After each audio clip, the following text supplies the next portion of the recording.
উৎসব এই জিনিসগুলো আমরা পালন করি। এছাড়াও অন্যান্য কিছু উৎসবও আমরা কিন্তু পালন করে থাকি। সেই উৎসবগুলো কি আসলে পালন করা আমাদের জন্য কতটুকুন বৈধ হবে? প্রত্যেকটি দেশেরই বা প্রত্যেকটি জাতি গোষ্ঠীরই আলাদা নিজস্ব কিছু ট্র্যাডিশন কালচার থাকে, এবং সেই কালচার যদি ইসলামের কোনো মৌলিক বিষয়ের সাথে সাংঘর্ষিক না হয় সেটা কিন্তু আমরা পালন করতে পারি।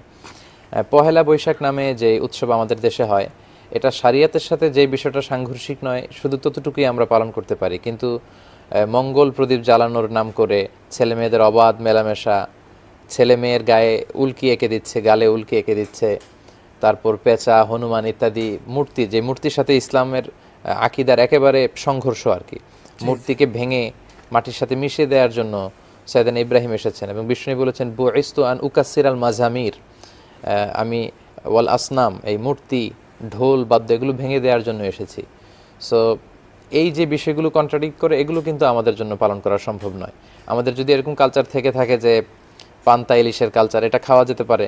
হাল খাতার যে উৎসব আমরা করি, এটা করা যেতে পারে। একে অন্যের বাড়িতে বেড়াতে যাওয়া, আমাদের আবহমান কাল ধরে আমাদের সংস্কৃতির সাথে যেটা মিলে মিশে একাকার হয়ে আছে, এগুলো আমরা পালন করতে পারি। কিন্তু আমাদের আকীদার সাথে সাংঘর্ষিক এরকম কোনো বিষয়ে আমরা জড়াতে পারি না।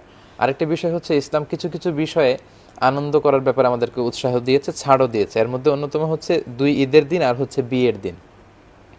ঈদের দিনে সুদানি সাহাবারা তারা মসজিদে নববীর সামনে তীর দিয়ে খেলা করত, বুখারীর বর্ণনায়। তো আম্মাজান আয়েশা বিষ্ণু ইসলামের সাথে খুব মানে ওই সময় বিবাহ বন্ধনে আবদ্ধ হয়েছিলেন, বয়স খুব কম ছিল।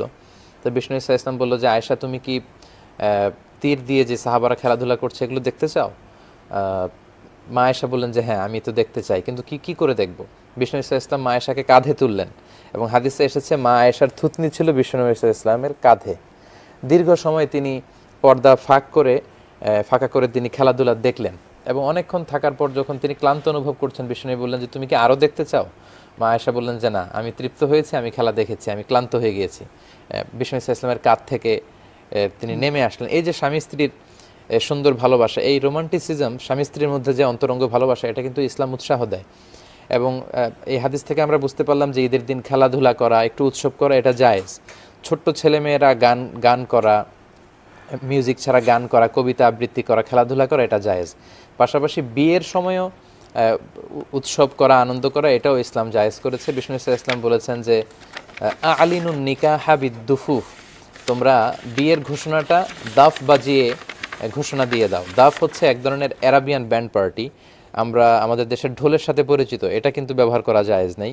এটা ব্যবহার করলে অন্তরে নেফাকে তৈরি হয়। ঢোল আর দাফের মধ্যে পার্থক্য হচ্ছে, ঢোলের 2 দিক আটকানো থাকে, আর দাফের এক দিক থাকে আটকানো, আরেক দিক থাকে খোলা।